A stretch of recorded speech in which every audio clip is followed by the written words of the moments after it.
مساء الخير. صار عون رئيس الجمهورية. لا عفوا، بعد ما صار، بس انه عم بيصير، وعم تحضر الأكلة والكل برش عليها ملح وبهار.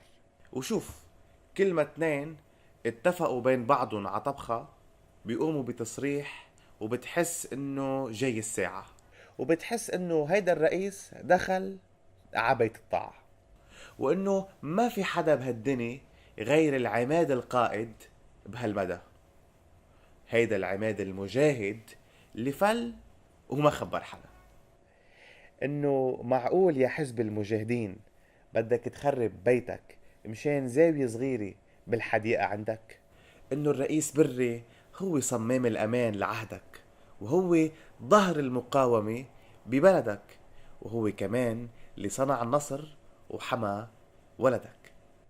والرئيس بري كان من لما كانت الانتفاضة وحرب التحرير، وهو بي الغني والمعتر والفقير. وانه الرئيس بري ما فل مثل غيره ورجع شعبه استقبله بزمامير. يعني يا خيي بس بدي افهم كيف انت بتنتخب رئيس او بدك تنتخب رئيس على الطالعة والنازلة بغير موقفه. ساعة بيعتبر انه النظام السوري هو رمز الدكتاتورية السياسية وبيحارب ضده وبيروح آلاف الشهداء، وساعة بيعتبر وبيتحالف طبعا مع روح النظام وبيمشي معه على الهدى، وساعة بيعتبر انه الاخوان السنة بلبنان هن رمز الاعتدال الاسلامي، وساعة بيعتبر انهم دواعش بقرفتات الحرامة.